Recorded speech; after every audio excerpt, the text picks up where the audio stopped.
Hello and welcome again, guys. Another new product from Rohr 3D Solutions that will be available on a number of areas. This is the MD-520N NOTAR.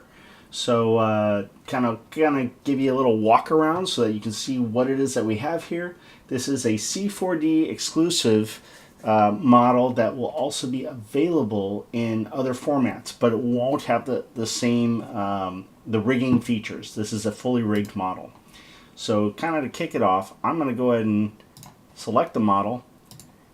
When you make your purchase and you get the model for C4D, this is what you'll come across. You select the model, the root null for the subdivision, and you'll have a whole bunch of options here. So to start with, level of detail editor. That is, as it always is, we'll adjust the level of detail within the editor only, and I only give you one added subdivision, so that way you don't overclock your computer.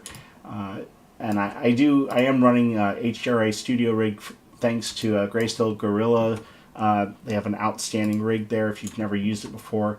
Your level of detail in the renderer, this is same thing. This is your percentile is actually your number of subdivision that you'll get out of the render.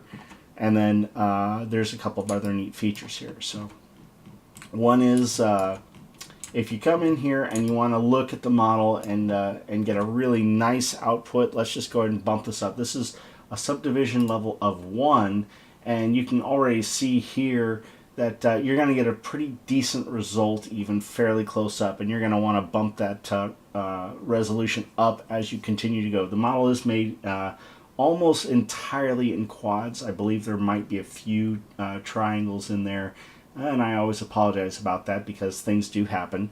But this is a 99.5 from maybe 6 percentile quad model. It should give you really nice results.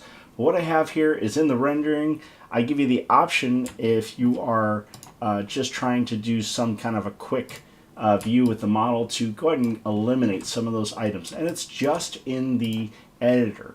So every time you render, the items will still be there. And I do the same with rivets. These are live rivets. These are objects. These are not designed to be painted on. I wanted to make sure that you had the ability to enjoy a true model experience on this aircraft. Of course, when you run your rivets, it's going to be a little bit on the slower side because it will require more processing power for your computer. But the output is going to be real nice. You'll get the rivets throughout the body of the aircraft, and it'll wrap around, and they are mapped to a subdivision level starting at 1, but better in a subdivision level of 2. So when you're in a lower subdivision level, for example, if we're at a 0 subdivision level, you'll see that they bleed through. That's normal, that's expected, and it's not the end of the world. So I would just leave that off when you're running around the navigator. We also have a turret. So the original model that I had made many years ago on Google SketchUp, this model actually had a little turret on it, and I have updated it since. So you can decide to remove the turret from the editor and the render. Again, this just speeds it up in the editor, but should you decide to remove it from the editor and you do not want it rendered, you can actually go ahead and just remove it altogether, and in your render it will not render that out. So just a neat little tip there.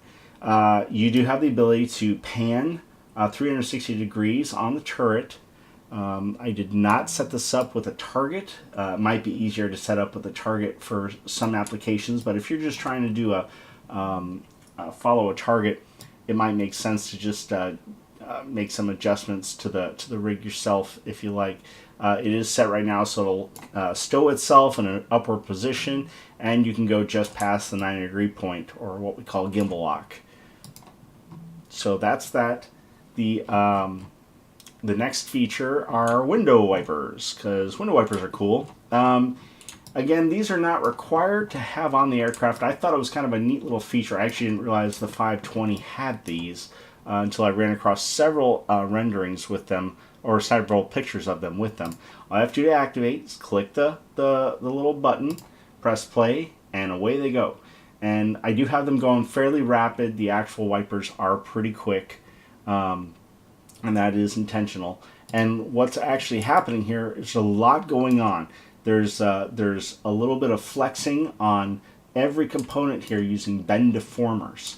So expect that to happen while it's being utilized. So rotor RPM, again, this is another neat little thing where you're going to hit the timeline, and you just have to click into it. And as you continue to progress, it will progressively become faster and faster. And it's not a true RPM, but it is excuse me, it is a close representation. And I allow you to max out at about 1,000, which I think is probably closer to about 1,500 RPM. Now, the neat thing about this all is that this is going to actually give you so if I come in here to my physical renderer and I tell it I want motion blur, I can come in and now save this file. Let's output it something very small just to get the point across. 640 by, say, 320. And if I come in here and output this as, whatever I want to output it as, when you look close, once it decides to start calculating. Alright, so I've let it go for a couple minutes here, and there you can see that it actually has a true motion. So if I come back in, let's cancel that. And for the sake of doing so, let's go ahead and drop this way, way, way down, just to show. We rerun this, and I'll let it go for another couple minutes here. Okay, and so we've dropped it way, way down, and there you go. So lots of motion blur, little motion blur. So it's kind of a neat thing. If you're trying to run an animation, you want to simulate it actually powering up and taking off, you can do that. And it's just a couple of keyframes. So I'm going to drop that back down. And one of the other features I've added in is this rotor bend, because as we're flying, it will, normally kind of flare up a little. I gave you a lot of option here. So you have minus 10 degrees. That's about a normal droop. And it won't really go up to positive 10, but some people like it to go a little bit higher. Excuse me. So typically it will kind of come up to about level. It's centrifugal force working here. So I didn't give you any flexibility to rotate the blades. If someone has a drive to want that, please do message me and let me know. So that's that. I'm going to drop that back down. And then we have some flight controls. So let's come in here. Okay, so let's talk about some controls. So before I get to the flight controls, I actually will show you the simple door features. So let's see here. Let's close some of this. Pull this back up. All right. So you have your four doors. Each one are individually controllable. So you have your front pilot door that you can open. The only thing that's not animated here is the handle. I might actually readjust that a little bit later on a new revision so that as you open the door, it automatically closes the handle and opens. But most people won't be noticing that unless you're actually running a animation where you want someone to physically grab the handle, and then you want the power to rotate it as you need to. But I'll just open all the doors here. They're all rigged. And then you get a view of what's going on the inside here. It's actually, it's a detailed but fairly simplified interior.